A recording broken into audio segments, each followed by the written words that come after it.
Well, good afternoon, everyone who's come for our second event in our Seeds of Change conference this week. You're very welcome. My name's Jonathan Tame. I'm the outgoing director of Jubilee Centre, which is a think tank based in Cambridge, which provides Christian perspectives on today's social, political and economic issues. I'm joining you from my home here in St Neots, and it's great to see so many of you joining us. Why not say, if you go into the chat right now, why not type a line to say hello and tell us where you are joining from, so that we can get a feel for where people are around Britain or even further afield.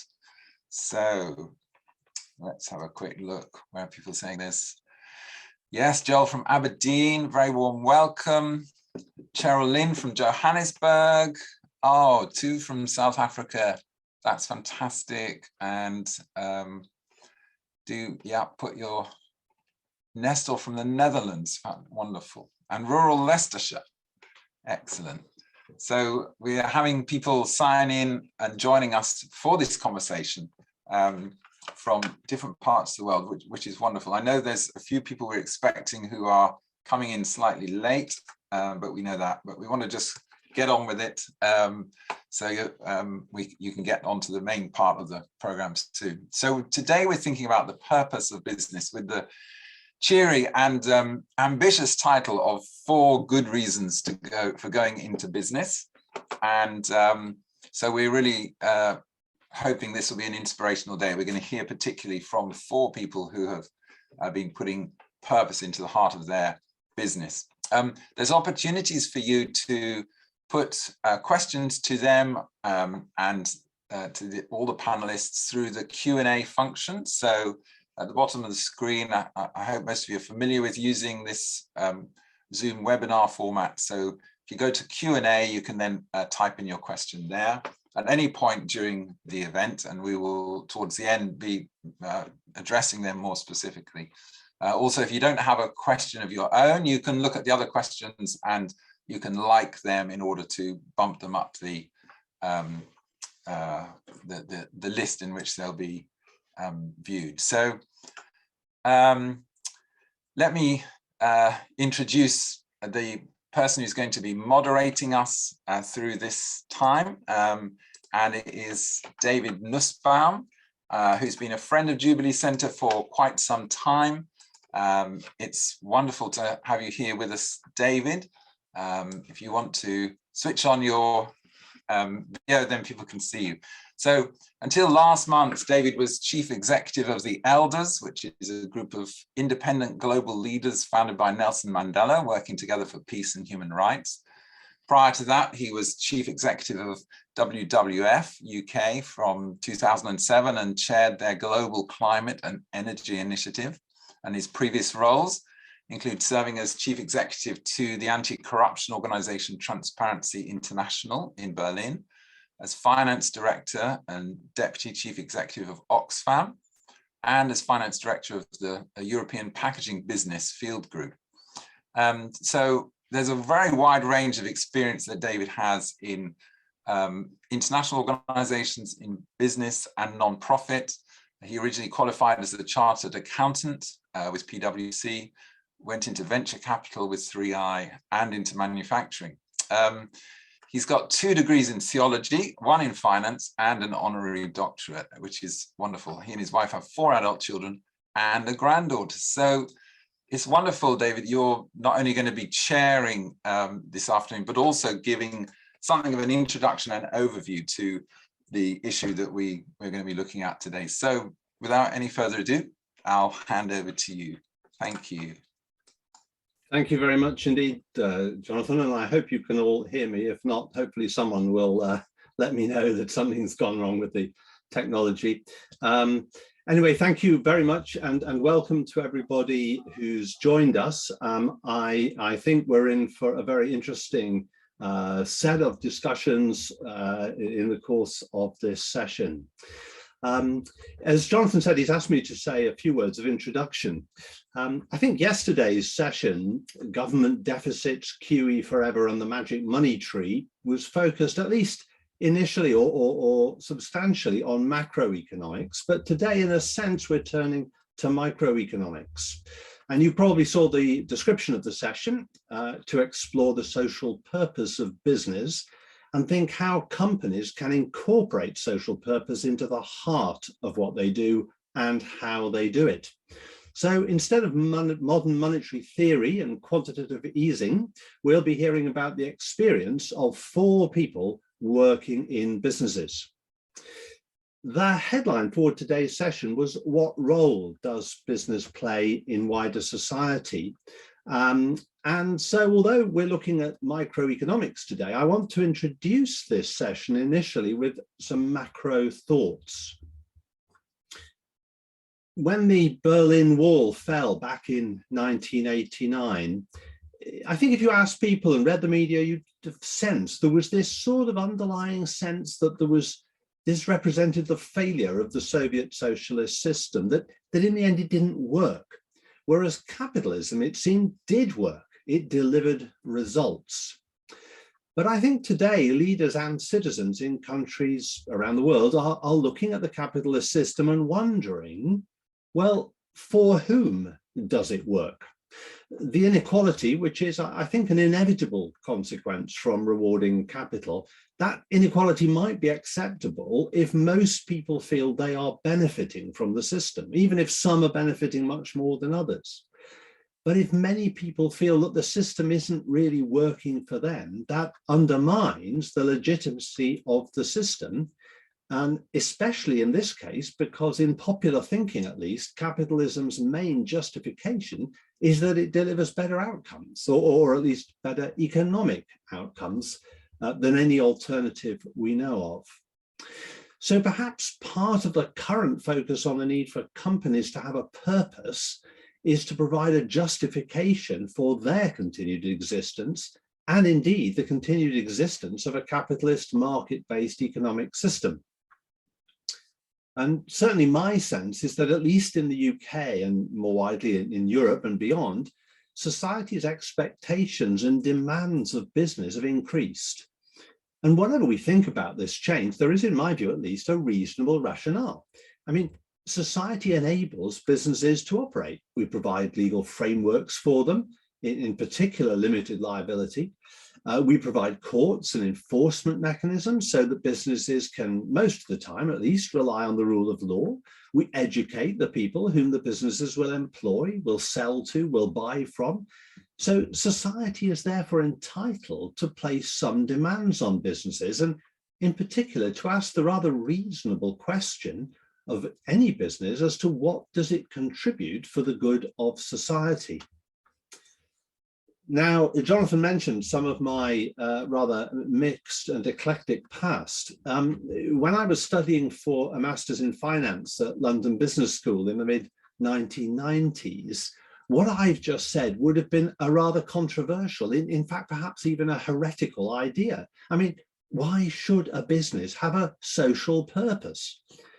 The Nobel Prize-winning economist Milton Friedman is often quoted as having said, "The business of business is business." And while he is sometimes rather misrepresented, he argued in the New York Times in September 1970, quoting his own book from 1962, Capitalism and Freedom, he said, "The doctrine of social responsibility is a fundamentally subversive doctrine in a free society. In such a society, there is one and only one social responsibility of business: to use its resources and engage in activities designed to increase its profits, so long as it engages in open and free competition without deception or fraud." Now, certainly many of my classes at London Business School were predicated on the assumption that the driving purpose of a corporate executive should be to maximize shareholder value. But in the years since then, there's been a much greater focus come onto the social purpose of business and of each individual firm. But that connects to the first of three potential dilemmas I want to highlight as we get into this session about this social purpose focus. I mean, the first is, well, how might a focus on the purpose of a business result in lower levels of commercial success? Now, my experience is that most speakers, at least nowadays, and we'll see this may indeed be true of our speakers today, argue that there isn't a trade-off between doing well for shareholders and doing well for other stakeholders. And I think when the other stakeholders you have in mind are employees, it's relatively easy to argue that, but it does all depend on the business you're in. I mean, it's tough. If you're a coal mining or an oil and gas company, winding down your operations quickly might be good for the planet, but it wouldn't be good for many of your staff. So the second dilemma I want to highlight is the question of how should a business respond when there are significant trade-offs between the interests of different stakeholder groups. And I guess we may well come back to that question later in our conversations. My third dilemma is just to question the idea about businesses supporting the wider lives of their employees. In the late 1980s, I worked for 3i, which was a private equity business, or venture capital as it tended to be called then. Now, those were the days when mortgage interest rates were over 10%. So you can imagine, compared to now, today's dates of 2, 3, 4%, borrowing money was really expensive. And in common with lots of banking and financial sector employers, 3i offered low interest mortgages to its staff. Now, this was very nice, but it meant that many staff either felt stuck at 3i or felt if they did move, they could only move to another financial sector firm that would offer them a discount mortgage. And this extends to other areas. I mean, employers providing healthcare for their staff sounds caring, but that means if you change your job, you also lose access to that healthcare. Or if your employer provides childcare, that may sound kind, but it means losing your job means losing not only your income, but it affects other aspects of your life. So what are the dangers of employees, for employees or to employees, of extended dependency on their employer? Or how dependent on our employers should we be other than for our jobs? So let me put it as a broader question. How wide a role should business play in the lives of its employees?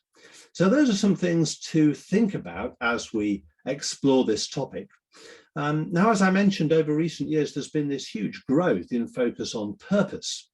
Businesses are increasingly expected to have a purpose statement, which captures the contribution the business makes to society. So let me give you two examples from my own portfolio of things I'm now doing. Firstly, from Blueprint for Better Business, a charity, I'm on the advisory council, and it's a charity which promotes the idea of a purpose-led business. A business with a purpose envisages a positive impact on the world and understands that it is a series of relationships where every person is a someone, not a something. And Blueprint translates that into 5 principles structured around the stakeholders of a business. And my second example comes from a commercial example, Drax Group PLC, a FTSE 250 company in the energy sector where I'm the senior independent director. Drax has a purpose, and it is enabling a zero carbon, lower cost energy future. Words which I remember were debated and to some degree shaped by the board, and which have certainly shaped some of Drax's business strategy and decisions. And more broadly, I mean, just last week I was at a gathering hosted by Regenerate, a social purpose enterprise whose own purpose is making it easier to start, grow and lead a purpose-driven business. So there's lots happening in this space, but let's not kid ourselves. There are plenty of businesses who are still focused on shareholder value as the ultimate justification for their existence. Well, our panelists include leaders who have deliberately chosen to pursue goals that go beyond merely enriching their businesses, shareholders or owners. So we're now going to hear from them why this is so important and how they're getting on. And we're going to start with Simon Hickman, who shares experience from Access Insurance. Simon is the chief exec of Access Insurance, which he launched in early 2000. It's now a specialist chartered insurance broker and has absorbed a number of other businesses along the way to make it the company that it is today. Simon started his career in the city learning about aspects of property and liability insurances and claims and risk surveying. And he's worked on some interesting and unusual risks, I gather, including the risk involved in a plant that literally prints money, banknotes. Simon is committed to the principles of social enterprise, and in recent years, Access has donated an amount equivalent to half its profits to charity, and he set a target of donating £500,000 a year to charitable causes by 2025. Simon is married, has 2 children who are both in the medical profession. He gets involved with local church projects and relaxes through his enjoyment of hill and coastal walking in the lakes and Cornwall, respectively. His bio tells me on the web. Anyway, Simon, we're very much looking forward to hearing from you about Access Insurance and about your own work on social purpose for business. Yeah, thank you, David, for that introduction. And it was useful to hear about your the micro or the introduction about what does it look like from the outside? How can we incorporate social purpose? I mean, I think one of the things that happened for me about 10 years ago, roughly, was that I felt that I was probably a social capitalist. So that sort of started the way we looked at things. But we are family owned, which means that the shareholder demands aren't quite the same as a listed company, for example. But I guess the whole journey started, in fact, it was 22 years ago yesterday. We wanted to give something back. We wanted to use our talents. The parable of the talents in the scriptures was something which weighed heavily on us. We wanted to grow our business. We didn't just want to be a lifestyle business, because ultimately we are supposed to be able to use the expertise and the experience that we have for good. So we put in place a strategy of wanting to grow the business and be professional and work for the good of society. We decided then to give back an amount equivalent to half their profits, as you said. And we then did actually achieve our goal of tripling the size of the business in 3 years, and then tripling it again, and then looked to see what else we could do, what was next. We had a story. It's always great to have a story as to how you are in business. Other people can buy into that. Certainly a number of people that work with us as suppliers bought into what we were trying to do. But we wanted to see how we could 10x the giving. How could we make the giving go from about £50,000 a year to £500,000 a year? I've often said that I don't need to drive a Bentley or live in a mansion. I do quite like Bentleys, by the way. And you can enjoy these things. We are given everything to enjoy. But I think I felt that there is a standard of living that you can have where you don't have to worry, and therefore you should look to give back where we're not our own. Everything has been given to us by God. So we set ourselves another challenge of doubling the size of the business so that we could give away that £500,000 to charity, plus still invest in our own company and pay dividends. So that's where we've got to. We feel that we want to go way beyond CSR. We don't just want to sort of be tokenistic. We want to really give back to the charitable sector that we work in.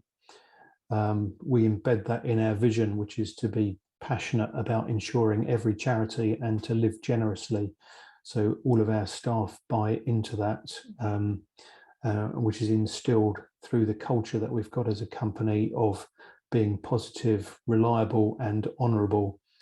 And we live on those values. I think that's pretty much a sort of an overview of where we are. Our social purpose, we do employ local people. That's less of an issue these days with the working from home scenario. We have employed people with particular needs. It hasn't always worked well for us, or for in a long-term capacity, but we always keep trying to find ways of supporting our staff in different ways. So that's really, I think, a summary of where Access are, and what we've done to try and live by the word and by doing good and giving back to society.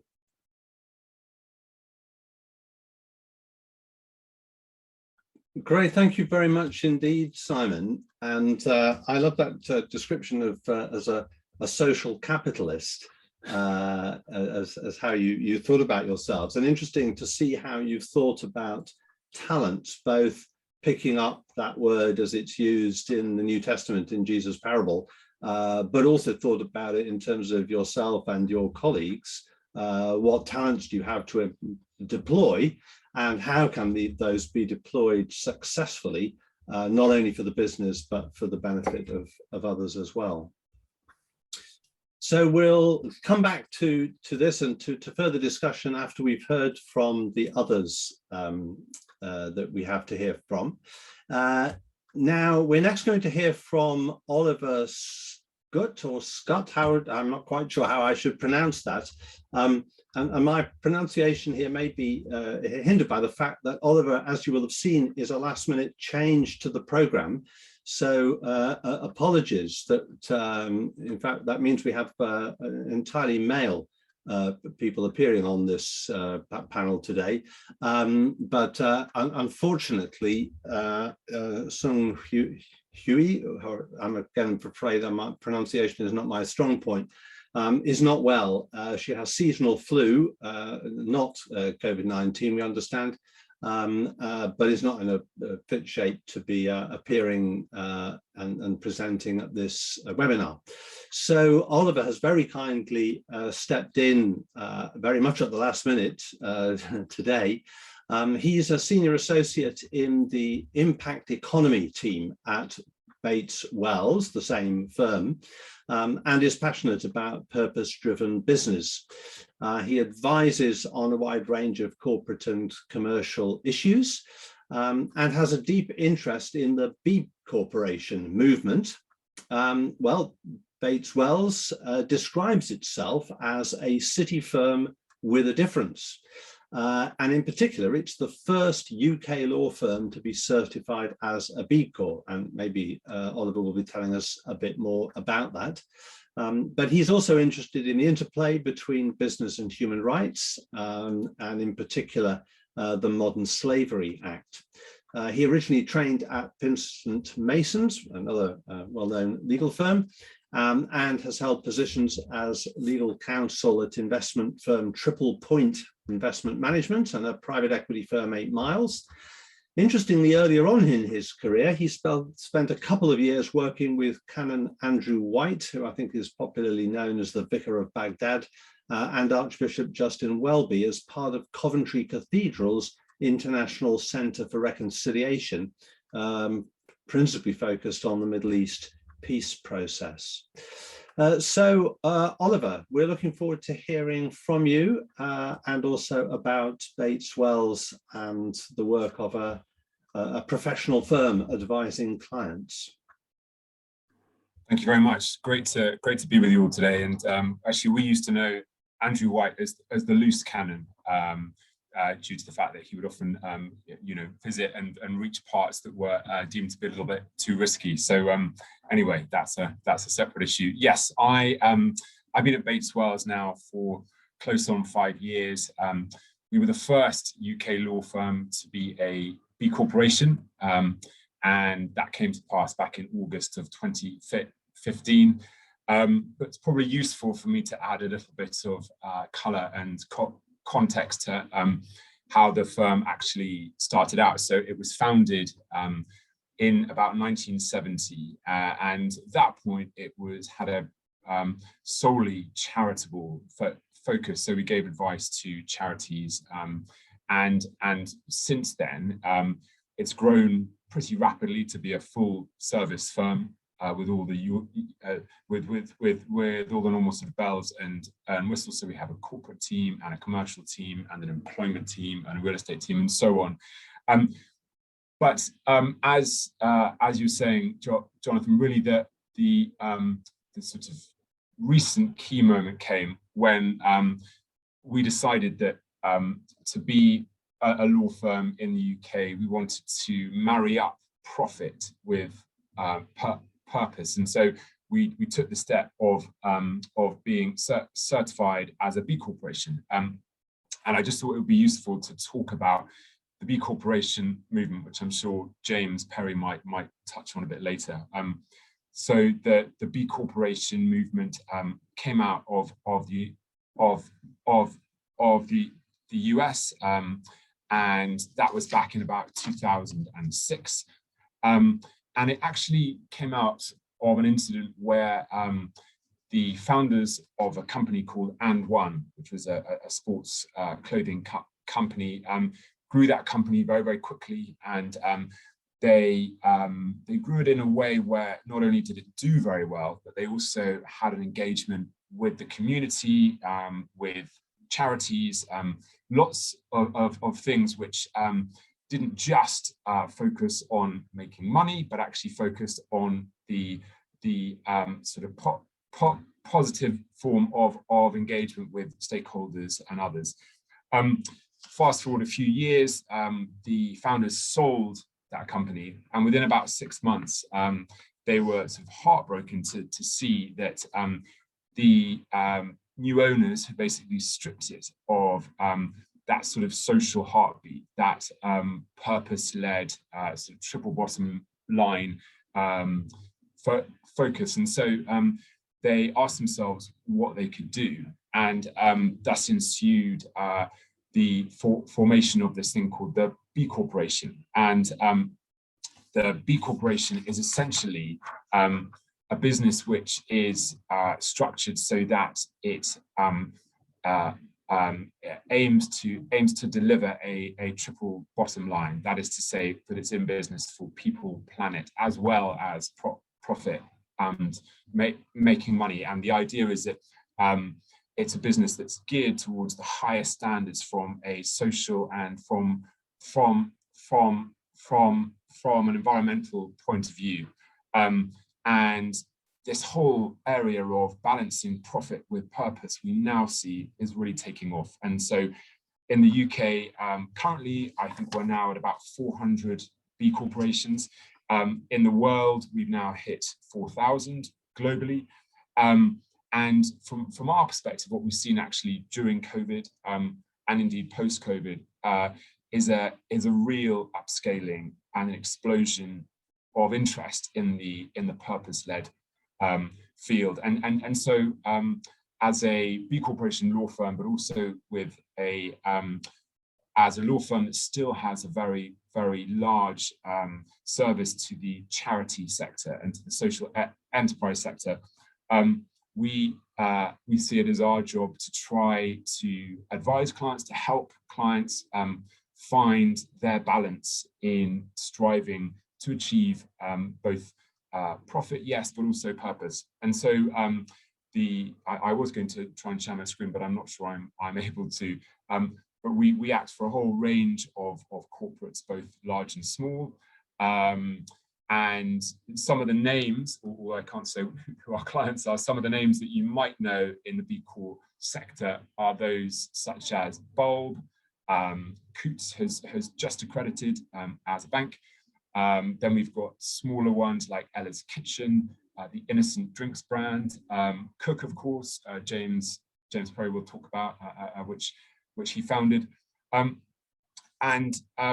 What we find as a firm is that this purpose, which comes about through the transformation, if you like, of the focus of the company, and it's enshrined in the LLP deed of our law firm, and then the articles of companies which accredit, doesn't just change the sort of legal framework, if you like, of the company, but the infusion of purpose throughout our company, throughout the firm, has absolutely sort of transformed the way people think about work, the way they come to work, the way actually that they can have their say at work. And so whether it's trying to achieve a sort of net zero carbon or a negative carbon status, or whether it's the way in which the partnership works and the way which it has engagements with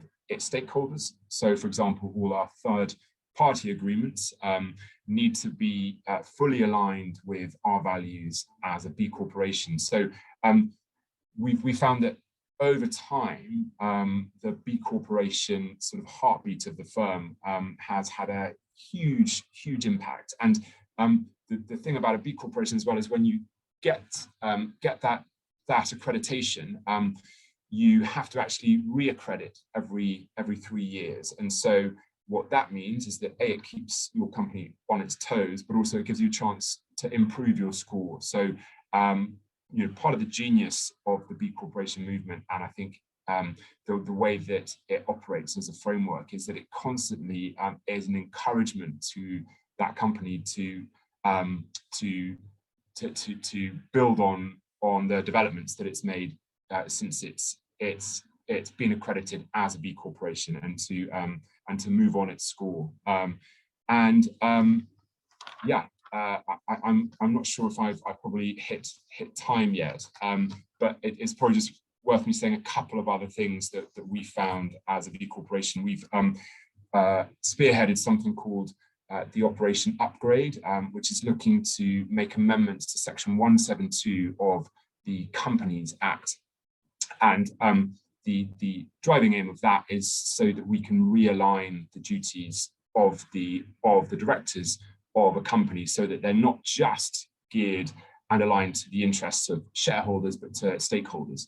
You might have come across the Better Business Act, which is a current sort of lobbying campaign, which has been backed by a huge number of companies and corporates in the UK, and that's what it's trying to achieve. It's trying to get those subtle but absolutely vital changes to the Companies Act made, so that it will reframe entirely really what the duties of a director are. And I think now I probably should stop, unless I have more time, and you can tell me that I do.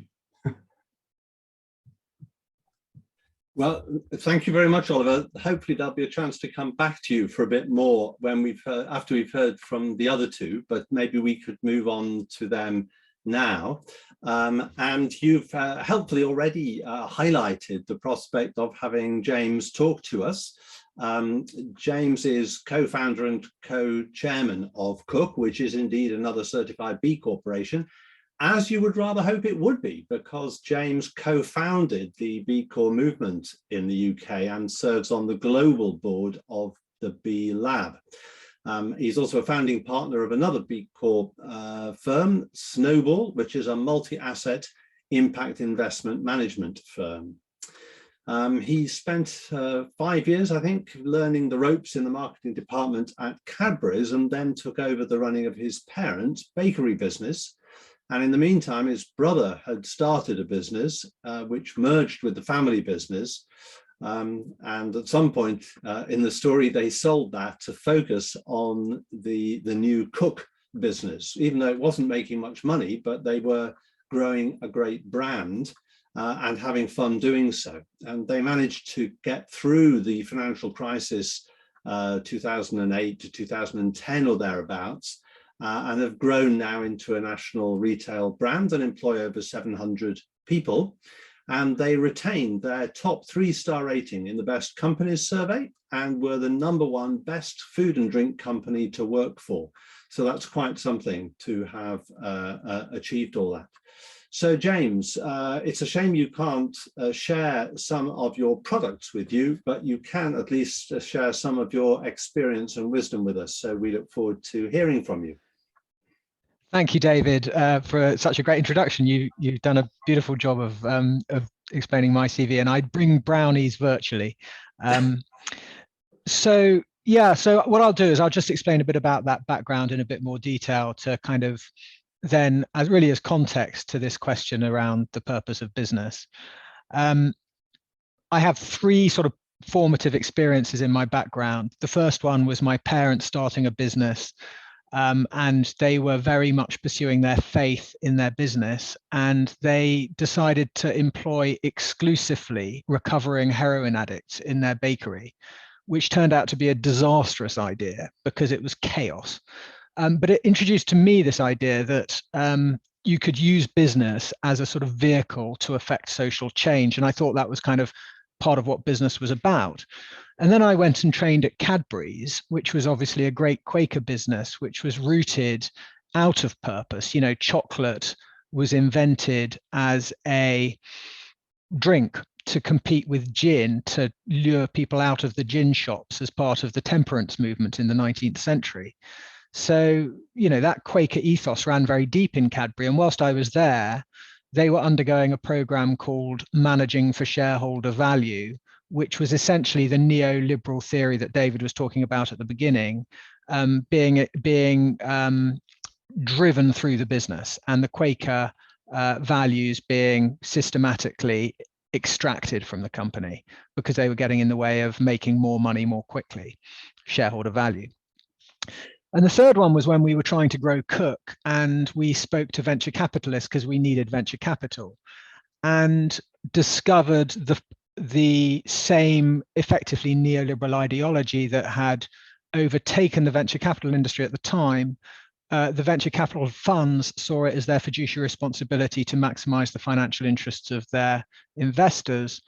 And that was the basis on which they'd raised their funds. So it would have been incorrect of them to allow any other consideration. But what that would have meant for Cook, if we'd taken their venture capital, was essentially to make it a vehicle to maximize profits as long as it stayed within the law, which was not what we were setting out to do with Cook. So we couldn't take the venture capital, we didn't, which is why, as David explained, we sold our cake to bakery and used effectively the proceeds as venture capital.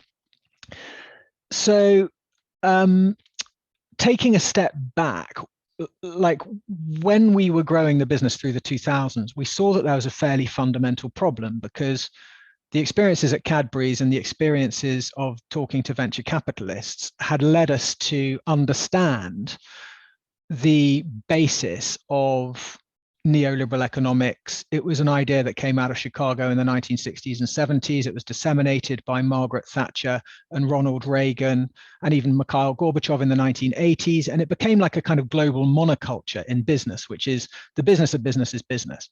And to be fair to it, it's a very beautiful theory. It says, you know, profit, wealth, generating wealth is a proxy for social progress. So if you want to progress societies, you want to generate wealth. The engines of wealth generation are business. So the job of government is to really get out of the way of that, to let businesses generate wealth, generate prosperity. As the tide comes in, all the boats rise. And the job of government is to manage any unintended consequences or externalities or undesirable social consequences of business activity, whether that be in the climate, in the ecosystem, in society more generally. So the theory kind of holds, and that's what everybody thought they were doing. So people in business, you know, were perfectly decently and in good faith generating prosperity, thinking that was their job, because that's what they'd been told, that's what they'd been taught. The trouble is that the data says that it doesn't quite work out like that, because it turns out that government is not able to fulfill its part of the deal. Government is unable to protect society. That's what we've learned. We've seen obviously climate breakdown, we've seen ecosystem collapse, but we've also seen social collapse. We've seen terrible inequalities. We've seen, farmer capitalism, agri-capitalism. We've seen gambling being deregulated, fixed odds betting terminals put in impoverished communities. We've seen, waste being greater than hunger. We throw away more food than there is hunger in the world. So the system just isn't working, and that's because government is unable to fulfill its part of that theory. And that's partly because it's been captured by business. If you say to business, generate more prosperity, then it's very logical for business to capture the lobby or to offshore itself to escape the rules if the rules are being imposed. So either way, the game of cat and mouse has been surely won by business, and we need to think again. Now, that led us to think, well, what's our response? So what we decided to do was we thought that given that externalizing all of those responsibilities isn't working, business is just too ingenious, it's too powerful. We need to internalize them. So that's what really, when we came across the B Corporation movement in 2013, because it was essentially a system to internalize the social and environmental responsibilities of wealth generation, of business activity. So we joined the B Corporation movement because we were essentially ideologically bought in, and we've enjoyed the growth of the movement. We found that many of the most progressive and thoughtful entrepreneurs and companies want to operate this system. Essentially, it's a systematization of the creation of value for all through business. You create value for shareholders, but you also intentionally set out to create value for employees, for communities in which you trade, i.e. customers, and also for the broader environment and planet. And the interests of those stakeholders are elevated, so they rank alongside the interests of shareholders in the consideration of the board. So the directors' duties are changed. And you also then have to start managing your business and measuring it in a completely different way, because the interests of those stakeholders become material to your success as a company. It's not just about your P&L, your bottom line. So I think to finish, what I would say is that, we have for the last 50 years had a global economy that's been run on this idea. And the idea is wrong. It doesn't work. It's beautiful theory. In 1960, 1970, it's perfectly reasonable, but it doesn't work. The sooner we all realize that, the better, because the problems that it's creating, such as the power of business as an engine to get things done, such is its power that it's creating these problems incredibly fast now. And until it changes fundamentally, then we're going to find these problems worsening. And these changes cannot be imposed on business by government, because government's just too weak. Business is a runaway train, which is why business needs to have these problems internalized so that the boards of directors can consider these issues rather than policymakers considering them and then trying to sort of retrofit solutions.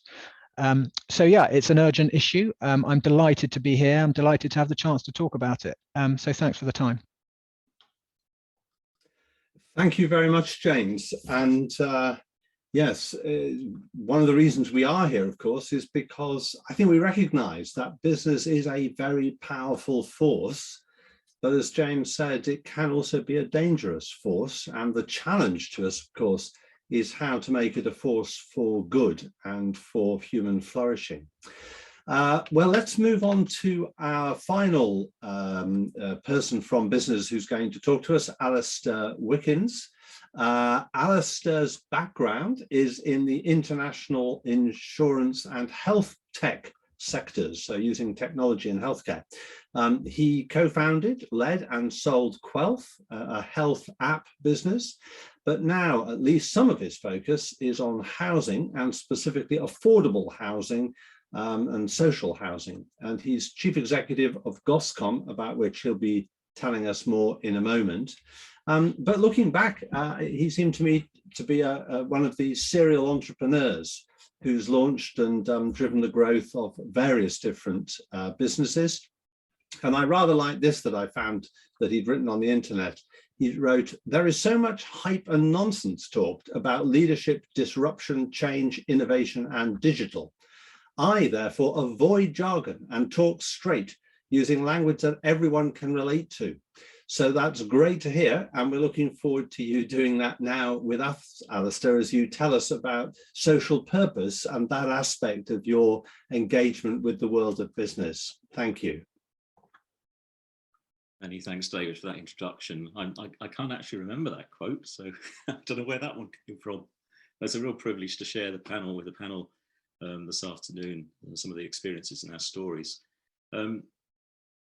I'd just like to very briefly share a story with you, which started back in 2016, which within the next 10 years is going to create almost £1 billion of social and economic value across Sussex, here in the southeast of England. It's the inspiration that created an organisation that does business differently, and it's the story of Goscombe. But first, I just want to make an observation, and that is that my sense is that our society has a real addiction to property speculation, and it's one that's been reinforced by a stream of reality TV shows which encourage us to believe that property is a safe route to financial security. I guess you could say, in effect, the housing market has essentially become a competitive sport where the winners make loads of money and everybody else ends up at a significant disadvantage. Well, back in 2016, I met Gary, a 42-year-old guy who was experiencing the flip side of the property coin, and that he's lost his job. His marriage had broken down and he was sleeping rough in a tourist kiosk on Eastbourne seafront. And as we chatted, I couldn't help but notice that his desire for a roof over his head was overshadowed by a desperate need for the restoration of his value within a community. Last year, I think it was last year anyway, the report Birds Have Nests explained that housing affordability and purposeful employment are key to helping people flourish. And where people are empowered to flourish, their community is strengthened. I guess this kind of epitomized the challenge that I set myself way back in 2016 to start rethinking my approach to housing, not as an investment into property, but rather seeing it as an investment into community.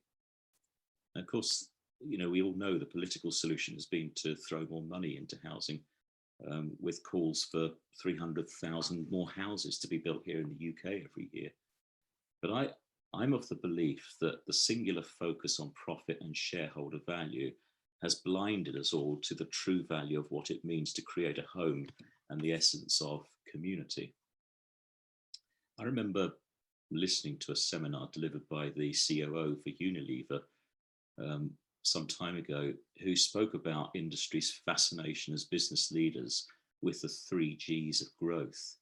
And that basically meant growth that was consistent, growth that was competitive, and growth that is profitable.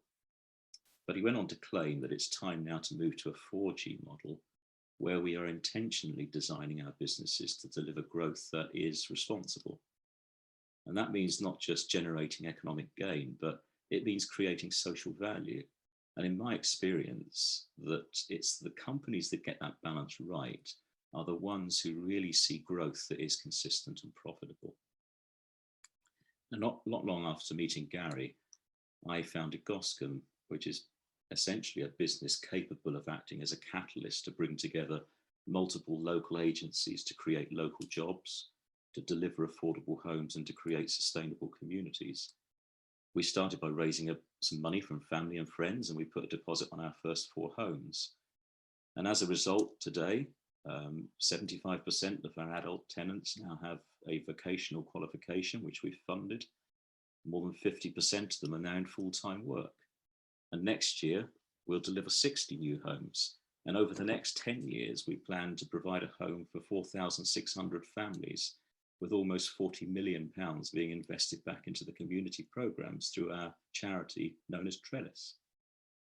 And crucially, it's our social focus that's proving key to our ability to attract these extraordinary opportunities to create a profitable business and to continuously be able to fuel our charitable partner. And some time ago, I came across a really inspirational American guy called Burkowski. And Blake was the entrepreneur behind the hugely successful Tom Shoes business.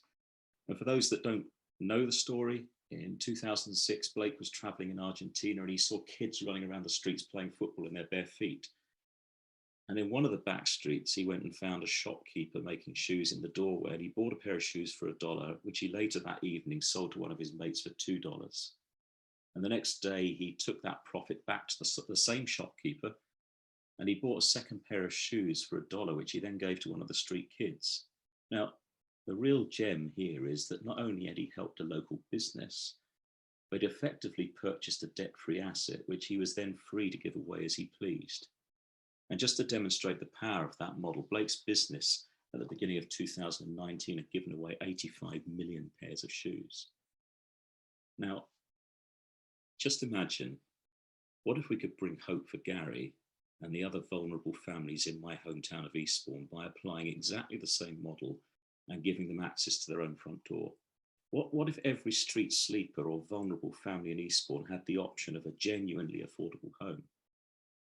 And I know it sounds like a ridiculously ambitious goal.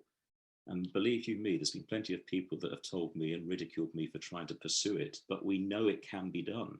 And because we're already adopting Blake's model, so that when somebody buys a Goscombe home, they're contributing to a home for somebody else in need. But to make this work, we as a business needed to carefully control the cost of producing each home. As I hear at Goscombe, we're not only building homes and providing homes, but we're investing in a local production facility where we can build energy efficient and planet friendly homes within a controlled factory environment. But more than this, it allows us to bring Gary and others like him into an environment where new skills can be learned alongside skilled tradespeople, providing a paid employment and a sense of worth, and giving them a chance to rebuild their lives. The solution is not about building back better, as our government would suggest. Neither is it about incentivizing developers to build more homes more quickly, which is the current rhetoric. It's, in my opinion, it's about creating a powerful urge within business leaders to go about designing their businesses so that they are recognized for their social impact and contribution to the local community, and where investment in community takes as high a priority as the creation of profit and shareholder value. In other words, I believe it's a world where the value of the fourth G is recognized, valued, and upheld. And so at Goscombe, we just happen to be building homes, but we're doing it in a way that demonstrates a better way of doing business, where the community is placed well and truly at the center of the business model, and where every supplier, partner, and associate is contributing to that social impact. We're showing that we can do this using a hyper-local model so that the social value flows back into the local community. We're demonstrating that it is possible to deliver genuinely affordable housing as well as shareholder value. And we can do this by changing the way we do business. And this is already paying dividends. Because once you see the power of a deliberate social conscience within a business, you can't unsee it. And once you see the power of business with purpose and of lives being changed, you simply cannot accept anything less. Back to you, David. Thank you very much, Alistair, for that very powerful articulation of the case for business and what a difference it can make. And just thinking about the examples we've heard about basics of life, like living in a home, about eating food, but we've also heard about some of the more complex aspects of modern life, risk management and insurance, operating within the law, which is an extraordinarily complicated set of principles and regulations. And we've seen that in all those, we can see how having a clear focus of purpose can make a real difference for business.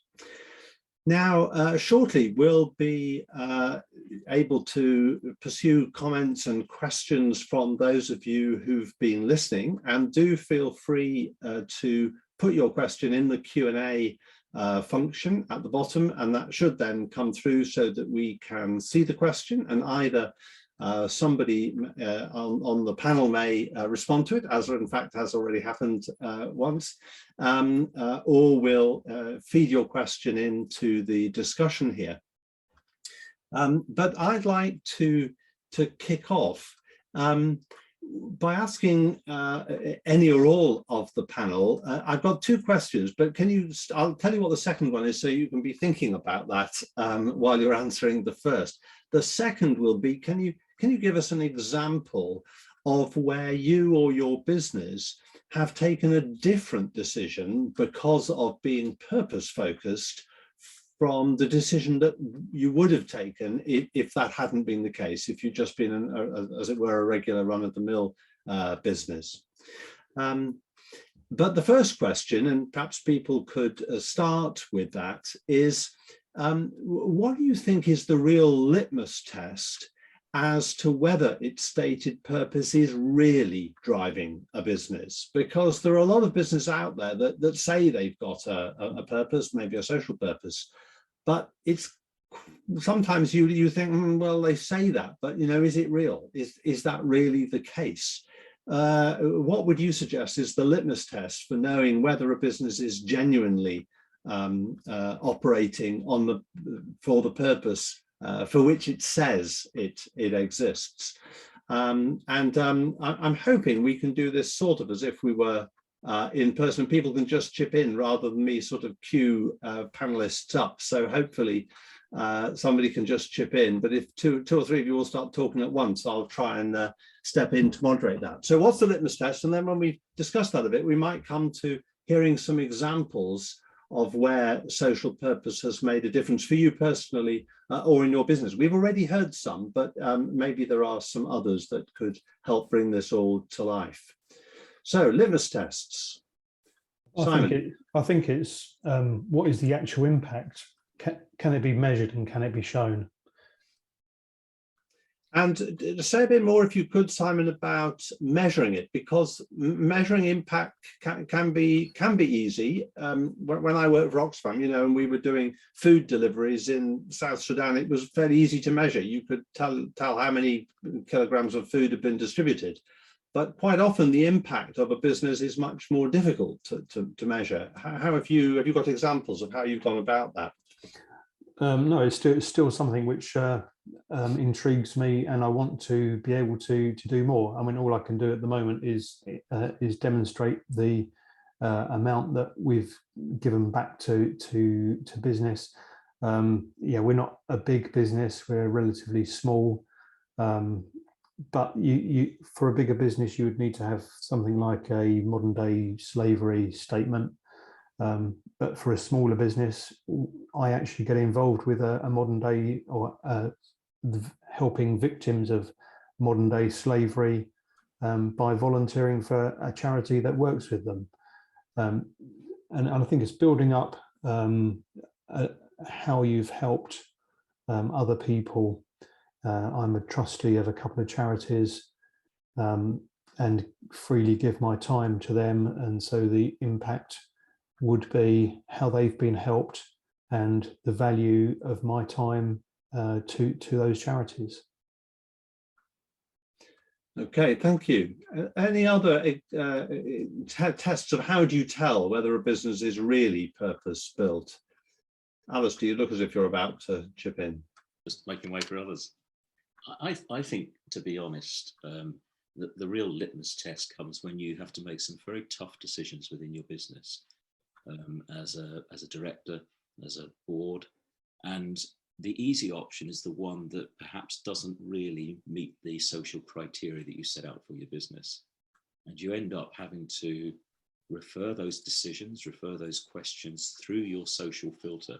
And if it is that it doesn't work out, in other words, it's not perhaps the best decision from a commercial perspective, but it's the best one from a social decision. I think that's the litmus test, at which point, which side of the camp have you actually got your feet in? And I think that's a test that I've seen within many organizations. They will wave their CSR pieces of paper, their corporate social responsibility. They'll talk a good story, they'll have the plaques on the wall. But when the tough decisions come, they fail the litmus test, because it is a marketing exercise to many people. This has got to be core to everything you do, from the way you employ people, from the decisions you take about who you employ, from the way you raise your money to the way you deploy your capital. Everything has to be flavored by your social impact. Yeah, and I think I just build on what Alistair's just said, because I really agree with that. And you know, for us, when we were looking at how to do this, you know, we were looking at like, how could we, you know, embed this in a sort of credible and material and tangible way.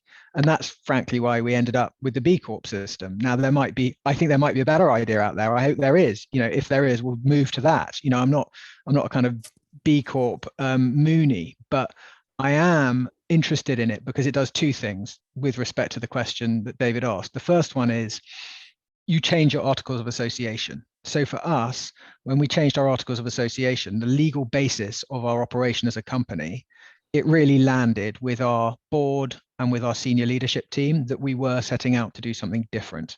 So that's the first point. And the second point is, you know, as part of that system, there's essentially a quality management system that invites you to assess yourself in terms of what your practices actually are vis-a-vis the communities you operate in, the environment, your employment practices, your governance, and so on. And actually that quality system just gave us a whole framework and way of thinking about it, which we didn't have on our own. So to be honest, that's why we ended up doing it.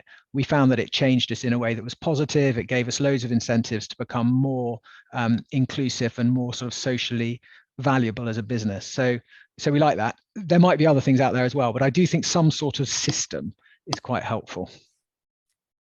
I just build on James's point that I think whilst the B Corporation changes things in some respects on a retrospective basis, it also gives you the ability to forward think and put in place, let's say, tripwires, or from our point of view, we have an ethics board. And so that means that when certain pieces of business might come across your desk, you know, I can think of one about 6 months ago, a really great piece of business that we simply couldn't take because it was in a country and there was a certain government that piece of business was tied to, that we sadly, but absolutely rightly, not sadly, actually rightly, couldn't take because it was an endorsement. It was an implicit sort of form of a support of that government. So I think if you talk about litmus tests, you're also talking about, well, what steps has this company actually taken to firewall itself in some respects against those either black swan events or downside events, which actually might force it into a corner. And I think that often will give you a good indication of the seriousness with which it seeks to operate. Yeah, and there's Joel Evans, who is someone who's keen on questions. Anyway, Joel, one of his questions in the chat, actually, rather than the Q&A at the moment, is, you know, he says, isn't it a problem that we can't really tell in the case of many businesses because we're so disconnected from them? You know, they've got huge PR departments. Sometimes the media may even be owned by the same shareholders. How do we get back to a more relational local business environment? And I think one of the answers I've been hearing from you, and which I would echo, is reporting, is finding out what do the businesses report, not just the PR stuff, but formal reporting, and ideally reports which have been subject to scrutiny by some independent people, such as their auditors. And there are some, you know, increasing developments in reporting where auditors do have to at least review what companies are saying about themselves and what they're reporting, especially actually if they are listed on a stock exchange. That tends to mean that the requirements for reporting are higher and for checking those reports. Any other thoughts on this, how we ensure we're not being spun along by businesses who are trying to sell us a nice story? Maybe I can give an example. I've noticed that Aramco, the Saudi Arabian oil company, is doing lots of adverts at the moment about the future hydrogen economy. And it's sort of slightly strange that one of the biggest oil companies in the world, in one of the richest countries of the world, and so on, is sort of focusing all on that, even though that's, they're obviously aware that their business needs to move in that direction. But you wonder how much of their R&D and investment is really going in that direction. So any other sort of insights on how do we, as ordinary citizens and consumers, check out a business as to how genuine and real its commitment to purpose is? I think one of the ways that you can do it for some companies, you can't do this universally, is to ask them to provide some evidence of exactly what they're doing. Now, I don't mean going and saying, I'm not going to buy X from you until you've proven that you're doing social impact. But companies that are doing social impact in a local setting, it should be relatively straightforward to actually have visibility of what they're doing in the community. And I'll use an example here. We've got Eastbourne is currently being rewired for fibre, so super fast fibre, and there are two companies doing it. And one of them in particular is very much on the social footing, very, very much talking about community programs and how good their service is and how good they are at putting money into the community. The other one is doing the same. So they're preaching about it. But when you go down the town and you actually see what's going on, you'll see that the company A is the one who's invested in putting the ice rink up for Christmas here in the town. They're the ones that have put money into planting trees. They're the ones that have done X, Y, and Z. And I think sometimes it's a little bit about asking for the evidence of what they are doing. I mean, we've had this with different things. We had this with climate, that you can ask for certain things to prove what people are doing towards their, towards climate. You can talk about their carbon agendas, and you can have evidence of the trail of how much it's cost to manufacture something. So there are precedents for doing it, but evidence is a good way. Yeah. If I'm totally candid, what I think is probably needed at some point in the next year or so, let's say, is for, let's say, a corporate who has been talking a very good game about their impact to probably have the bonnet lifted and for it to be shown that actually what they have said does not marry up with what they have actually sought to achieve. And I think probably this is where stakeholder engagement and the way that companies are owned actually needs to start to become much more activist in its tone and in its nature. And I think probably we're headed sort of in the direction of some sort of, let's say, a claim by shareholders or a group of investors that actually says, we thought that you were going to seek to achieve or that you had achieved this impact, but on closer analysis, it's clearly not the case. And I think probably that's one angle to this, that actually there needs to, that there is some teeth that need to be bared in this whole area of impact, actually showing that you're having this impact. And from a reporting point of view, we need to seek to achieve some sort of a set standard, given that at the moment we have many different standards and methods of measuring impact. So that would be one angle, I think, that would be interesting to see what the developments are. Yes, if I can make a comment myself, at least for big companies, there's the prospect, this will take some years to get there, but that reporting on sustainability and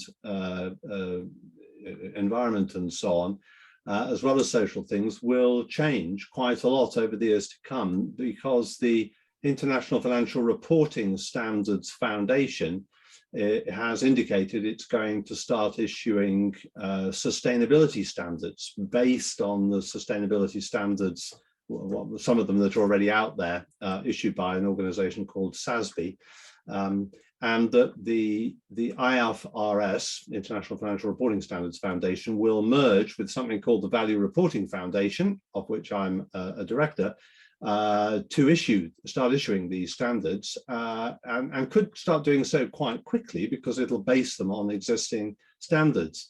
And ultimately, if these are standards being issued by the people who issue the accounting standards, it'll have some teeth, especially if stock exchange regulators then require it and start saying, now we want the auditors to look at the report and tell us what they have to say about it. This isn't perfect, but it will start creating much greater comparability and reliability, at least for big businesses. But of course, for smaller businesses, it's much more, and local businesses, it's much more possible to find out about them and to learn from direct engagement. Where I live in Amersham happens to be where The Entertainer started, and Gary Grant, who set that up, now is a national business. But that does a lot in the community. It has a place called Restore Hope quite near here, where they do a lot of work with people who need support and so on. So, and there, it's possible to find out about that just from knowing local people. Though, of course, all businesses have dilemmas and trade-offs and so on that they have to live with. Let's move on to another question here, which was, what advice would you give to someone thinking of setting up their own business? A number of you have done that. Others of you may have advised businesses that were setting up or insured people involved in setting up businesses. What advice would you give to someone thinking about that?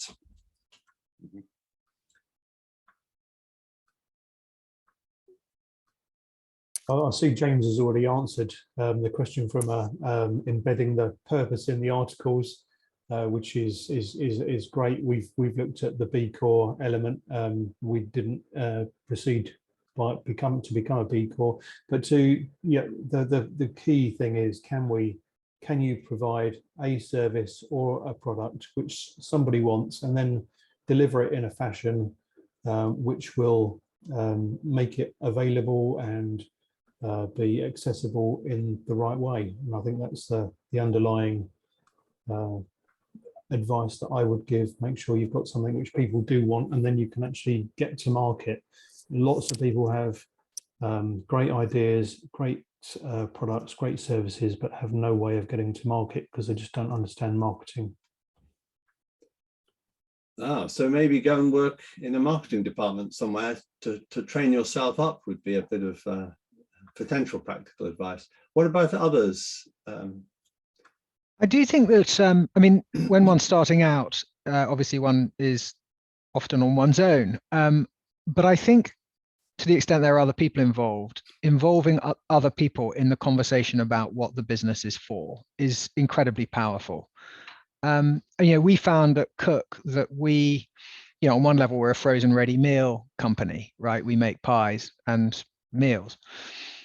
On another level, but the way we thought about ourselves is we thought about nourishment and we thought about relationships. And actually we started to think about the relationships the business has with business and society, with people in their communities, with the broader environment, with people in their work. And we thought, well, actually we could conceive of ourselves as an endeavor to nourish relationships, whether that be in the home, with employees, between business and society. And that kind of then opened up a whole level of thinking, which actually led to a much more interesting strategy. So we don't just do stuff that you'd expect a ready meals company to do, and we do a whole load of stuff. And what effectively it did was it acted as a way of involving the people who are connected with the business, whether that be suppliers, employees, in a sort of slightly more exciting endeavor than simply making and selling food. And what then happened was they started to show up in a different way, and they bought ideas. And before we knew it, we were like, it starts to kind of snowball and proliferate. And to the point about distraction, I know there's a trade-off conversation, and David, you mentioned it at the beginning, and I welcome that conversation. But and sometimes there are trade-offs, but sometimes there just aren't. So just one example, we used to throw, when we make a batch, sometimes we don't use, we might have 120 kilos in the spec and we might only use 117 kilos, and there's 3 kilos of chicken at the end, and it gets chucked away. And the person who was responsible, once they realized what we were trying to do, the person at the goods inn who was throwing away the chicken thought, well, hang on a sec, my cousin's homeless and he goes to a homeless shelter and they cook meals. So why don't we give this stuff to them? And then they were like, well, we can't really cook it. And then he said, well, we've got a load of chefs. Yeah, they know how to cook. Anyone fancy going there after work and cooking up for the homeless people? And suddenly you get into this virtuous cycle. We have nothing to do with it, frankly. I mean, actually, we end up doing various different things to support it. But what happens is the business develops a relationship with the homelessness shelter. Then it's like, well, hang on a sec, why are these people homeless? Well, they haven't got a job and they haven't got anything to do. Why don't we see if we can't support them into work? We end up employing the homeless people, and you end up in these virtuous cycles, which don't really sort of cost you any money. And in some ways, they sort of enrich you somehow as a business. They're like, everybody's enriched by that experience. It's quite hard to sort of pin down, but it's certainly not weakening the business, and it is using the business as a vehicle to do something much more profound than just making meals. And yeah, sorry, it's a long way of saying, I think I would certainly recommend to anybody to just talk about purpose. How can we use this thing as a force for good? Because it's amazing what the energy you get back from the universe when you put that energy out there. Just linking on to what you just said there, James, you're fortunate with Cook. It sounds as if you've got a team of people around you who kind of embrace the ideology of thinking wider than the business. So they weren't just ruthlessly focused on shareholder value, commerce, profit, and all the rest of the things that most are. My comment really to Joel is that, and I'm assuming, Joel, your question is about how do you set up a profit with purpose type business, not a wider question about how do you set a business up. But with profit with purpose businesses, social businesses, make sure you get the right people on the bus right at the very start. And that's not just saying you go out and find a few mates because you're good friends and bring them all together. Think very carefully about who you bring on right at the beginning, because they're the people that will shape the way that business operates going forwards.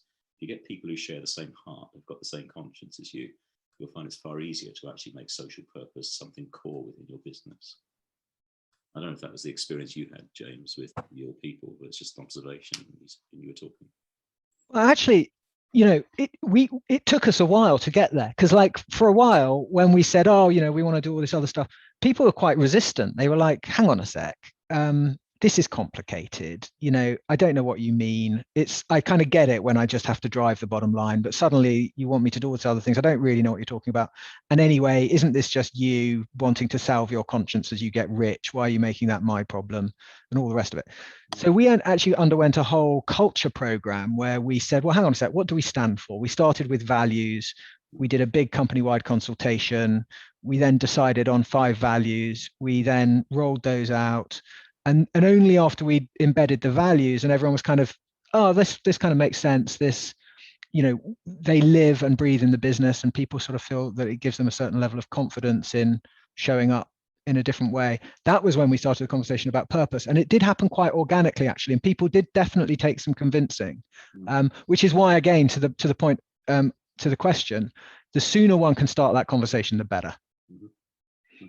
Yeah. And I think very, very very quickly, it then starts to act as a really great sort of filter, if you like, due to the fact that you will tend to get people who want to work for your firm because of your purpose, and you have this sort of virtuous cycle. And David, just on another point, in terms of the sort of granular elements of how to set up, clearly you also need to think about what sort of funding model you're going to seek to achieve. So is it grant funding? Is it equity and debt? Should I go for a company limited by shares or a company limited by guarantee? Is it a charity? Is it a not-for-profit? Is it a dual structure? All those things. And I think certainly from our point of view as lawyers who are in the room, we find that the most value that we can deliver tends to be at that early stage, when people either have just thought about how to set up, or maybe have got a model there and they're trying to ascertain. When you're off and running,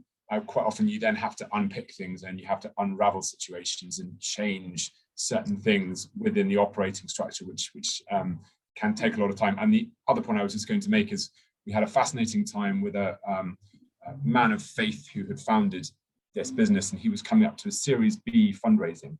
And one of the things that he wanted to do was to ensure that in the shareholder agreements and documents, he could enshrine his purpose as his own stake started to decrease and new shareholders came on board. So I think this whole thing around purpose, yes, it starts at the beginning, but also it's something to, as James was saying, to carry through.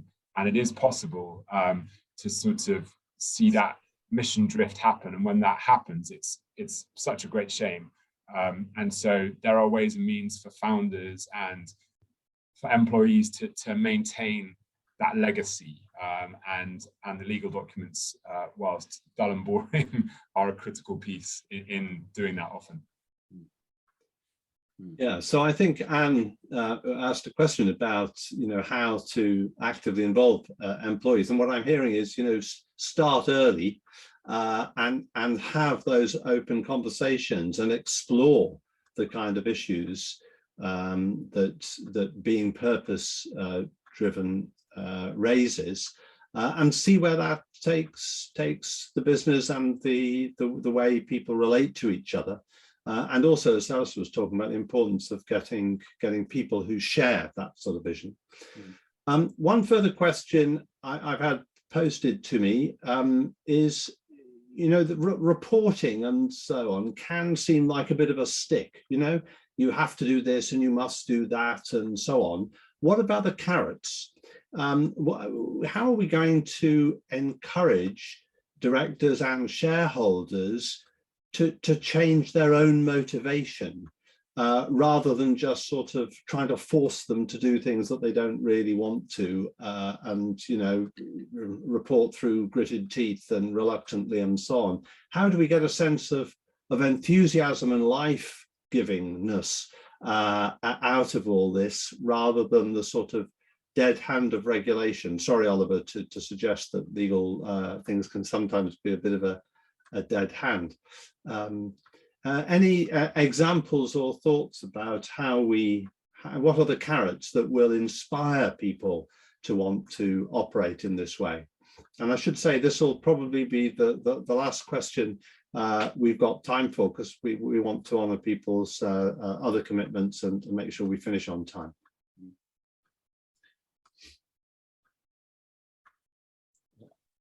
I can pick up a little bit. I can't say very much about it, but I think most reporting is a bit of a bore for most directors, and I'll say that with bitter experience, whether it's management account reports or whatever it is. But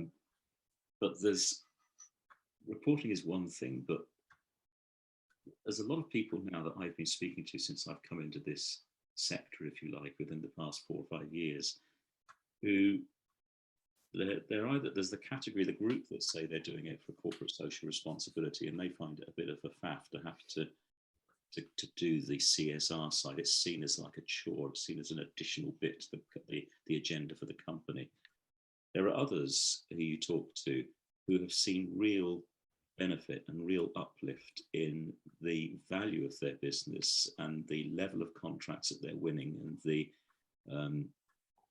sales opportunities that are coming because of their social impact. And I can say that now from Goscombe's perspective, we, for whatever reason you like to put behind it, have come across some amazing, almost unbelievable opportunities, lucky breaks, if you want to put it in that kind of vernacular, but we've come across those remarkable opportunities that can only be there either because it's an answer to prayer or because somebody has latched onto the fact that we are trying to be genuine in what we're doing in terms of social impact.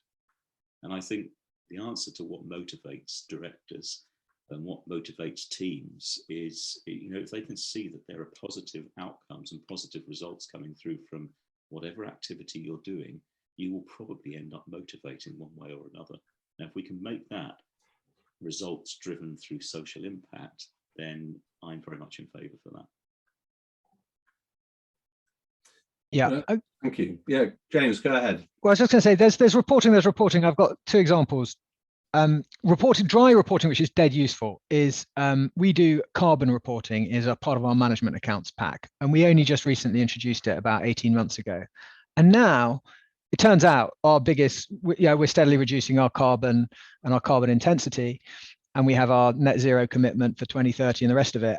But what's interesting is in our industry, it turns out that the really big volatile thing in our carbon is refrigerants. We had a refrigerant leak in February, which there was just this catastrophic piece of reporting, and we all got really excited about it. And we're like, this is terrible. But we hadn't ever reported it before. We'd never have even known, because it doesn't cost us anything really. So that was just an interesting example of there is some really interesting value to reporting. But the other point is there's reporting and reporting. And I've got this here, which is our purpose progress report, which is this beautiful kind of book of reporting. But it's reporting in a slightly more creative way than people might be used to. I just want to read something that I was just literally flicking it just now as we were pondering this question, and I came across a letter. We bought a sort of cabin by the sea in Ramsgate about 3 years ago for low-paid people to go on holiday who worked for the company, and it would be a free thing, and it was first come first served. And there was a thank you letter that someone wrote, and it says, "Which much love and appreciation for this beautiful family time in the Cook cabin. Those close to us know our home life is very challenging and exhausting. We were very apprehensive about staying here because of the children's needs, especially Reese. But my God, are we surprised? The calm and the fresh sea air has shown a different side to Reese. We've seen him run for the first time in 5 years, and his smile has been infectious. We're truly grateful." That's reporting, So reporting doesn't have to be dry and boring. Thank you. And that takes me on the other thing I would respond to that question about the carrot is that for most senior directors, they are wanting to themselves somewhere inside to have a sense of fulfillment and purpose in what they're doing. They may also want to make a lot of money, but that isn't, and especially once they've made lots of money, they want to have a sense of purpose and satisfaction and feel that they've done something worthwhile. Blueprint that I mentioned earlier, the chief executive summarized what it was all about like this. He said that people working for a purpose-led company feel like a valued member of a winning team on a worthwhile mission. And I thought that was a pretty good summary of what it means. Well, we've had a very fascinating and wide-ranging set of insights into the practical experience of people working in a number of different kind of businesses who have their own different stories of how they've got there. And I hope, above all else, that should have demonstrated to everyone on the session today that business is a way in which you can bring inspiration, encouragement, and hope, as well as bringing food or legal advice or insurance or housing or whatever it is to people, whether those are your customers or your suppliers or the people who work for the business. And for each of us as individuals, what is the point of your existence can be one of the most challenging questions, but it's also a challenging question for businesses. And I think what we've heard today is the way in which seeking to find an answer to that question, what's the point of this business's existence, can be really important to the sense of identity and the energy levels in a business that holds everybody involved in it together and makes them work effectively. Well, that brings us to the end of our time. I think we're going back to Jonathan for just a moment, but in any case, do connect again tomorrow when the topic will be food systems and environmental disconnection, a session exploring community agriculture projects and the connections between food systems and the environment, and touching on people's mental health and well-being, which we've also heard about today. But thank you so much for listening and watching, and thank you very much to Alistair, to Oliver, to Simon, and to James for contributing so much and so richly to what's been a great session. Thank you, and over to Jonathan. Well, thank you so much. You've done all the thanks, David. Apart from my opportunity to thank you for chairing this afternoon's event so well, and actually bringing out an incredibly rich conversation. All four of the panelists interviewed there were among those on a case study that we are soon going to be publishing. I'm working this week on trying to finish the text of this report, which is looking right through this whole question of purposeful businesses and how we can move in that direction. So all those of you who have signed up, you'll receive an email tomorrow with links to some of these, the organizations that you've been hearing about and news about tomorrow's event. So I do hope to see many of you again tomorrow. Thanks so much for coming, and thank you especially to a brilliant panel and for your excellent conversation. It's been really enriching. I've loved it, and I hope all you have as well. So that's it for now, and we hope to see you tomorrow. Okay, thanks and goodbye.